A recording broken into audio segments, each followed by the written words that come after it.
IPL-ന്റെ 18ാം സീസണിൽ സ്വപ്നതുല്യമായ പ്രകടനമാണ് ഡൽഹി ക്യാപിറ്റൽസ് നടത്തിക്കൊണ്ടിരിക്കുന്നത്. പുതിയ ക്യാപ്റ്റൻ അക്സർ പട്ടേലിന് കീഴിൽ ഇത്തവണ ഇറങ്ങിയ DC സർപ്രൈസ് കുതിപ്പുമായി എല്ലാവരെയും ഞെട്ടിച്ചിരിക്കുകയാണ്.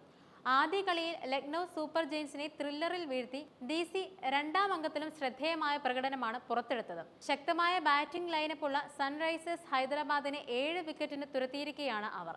കിടു ബാറ്റിംഗ് ലൈനപ്പുള്ള SRHനെ 19 ഓവറിനുള്ളിൽ വെറും 163 റൺസിന് എറിഞ്ഞിട്ടാണ് DC മറ്റു ടീമുകൾക്ക് മുന്നറിയിപ്പ് നൽകിയത്. കന്നി IPL കിരീടത്തിനായുള്ള കാത്തിരിപ്പ് ഈ സീസണിൽ അവസാനിപ്പിക്കാനാവുമെന്ന സൂചന കൂടിയാണ് സീസണിന്റെ തുടക്കത്തിൽ തന്നെ DC നൽകിയിരിക്കുന്നത്. ഇതോടെ DCയുടെ മുൻ ക്യാപ്റ്റനും ഇന്ത്യൻ വിക്കറ്റ് കീപ്പറുമായ ഋഷഭ് പന്തിന് നേരെ വലിയ രീതിയിലുള്ള ട്രോളുകളാണ് സോഷ്യൽ മീഡിയയിൽ ഉയരുന്നത്.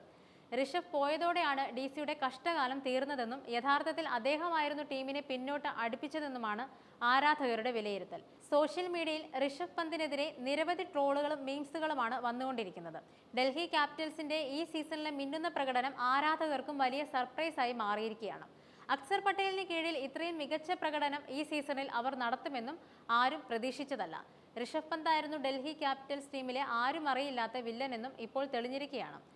ഒട്ടും അനുഭവസമ്പത്തില്ലാത്ത ക്യാപ്റ്റനായിട്ടും അക്സർ പട്ടേലിന് കീഴിൽ DCയുടെ കുതിപ്പ് ഇതുതന്നെയാണ് തെളിയിക്കുന്നതെന്നായിരുന്നു സോഷ്യൽ മീഡിയയിലെ ഒരു പോസ്റ്റ്. ഡൽഹി ക്യാപിറ്റൽസ് ഇപ്പോഴാണ് എതിരാളികളുടെ പേടി സ്വപ്നമായി മാറിയ ടീമായിരിക്കുന്നത്.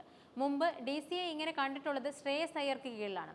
എന്നാൽ ഋഷഭ് പന്ത് നായകസ്ഥാനം ഏറ്റെടുത്തതോടെ DCയുടെ കഷ്ടകാലം തുടങ്ങി. പിന്നീട് ഒരിക്കൽ പോലും DC പ്ലേ ഓഫിൽ എത്തിയിട്ടില്ല. എന്നാൽ ഋഷഭിനെ ഒഴിവാക്കിയതോടെ DCയുടെ സമയം തെളിഞ്ഞതായും ആരാധകർ കുറിക്കുന്നുണ്ട്.